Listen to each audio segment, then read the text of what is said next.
അദ്ദേഹം ഇവിടുന്ന് ചികിത്സ കിട്ടാതെ മരണപ്പെട്ടു.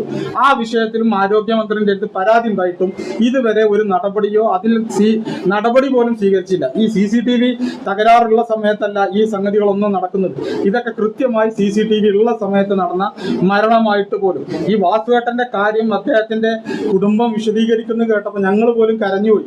കാരണം എന്താ വെച്ചാൽ, നടന്നു വന്ന ഒരാൾ കാല് വെച്ചുത്തിയിട്ട് നടന്നു വന്ന് ഒരു തരിപ്പുണ്ട് എന്ന് പറഞ്ഞ് വന്ന ഒരു രോഗിയെ അവസാനം പൂർണ്ണമായും കുഴഞ്ഞു എന്ന് മാത്രമല്ല, ഏകദേശം രാവിലെ 6 മണി മുതൽ 3 മണി വരെ കാഷ്വാലിറ്റി കെടുത്തിയിട്ട് ഒരു ചികിത്സയും ആ മനുഷ്യനും കൊടുത്തില്ല. അവസാനം ഡോക്ടറേറ്റ് തർക്കിച്ച് അവർ ഇറങ്ങിപ്പോകുന്ന സാഹചര്യം ഉണ്ടായി.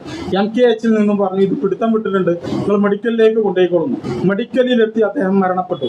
ആ മയ്യത്ത് വെച്ച് ഇവിടെ സമരം ചെയ്യേണ്ടതായിരുന്നു. പക്ഷെ അദ്ദേഹത്തിന്റെ ഭാര്യ എതിർത്തത് കൊണ്ട് മാത്രമാണ് ഈ ആശുപത്രിയിൽ ഈ രൂപത്തിൽ ആ സമരം നടക്കാതിരുന്നത്.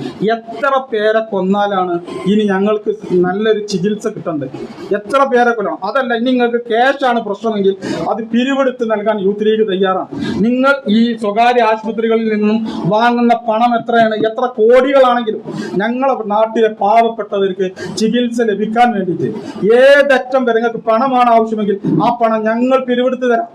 എന്നാൽ പോലും ഈ പാവപ്പെട്ടവരെ എങ്ങനെ ഉപദ്രവിക്കരുത് എന്ന അഭ്യർത്ഥനയാണ് ഞങ്ങൾക്കുള്ളത്. അതുകൊണ്ട് തന്നെ ഈ കുറ്റക്കാരായ ഡോക്ടർമാർക്കെതിരെ ശക്തമായ നടപടി വേണം എന്നാവശ്യപ്പെട്ട് ഒരു നിവേദനം സൂപ്രണ്ടിന് നൽകാനായിരുന്നു വന്നത്. പക്ഷെ സൂപ്രണ്ട് ഇല്ലാത്തത് കൊണ്ട്, അത് മാത്രമല്ല, ഒരു ഉത്തരവാദിത്തപ്പെട്ട ആളോട് ഈ പരാതി പറയാൻ തന്നെ ഒരു സൂപ്രണ്ട് പടില്ല.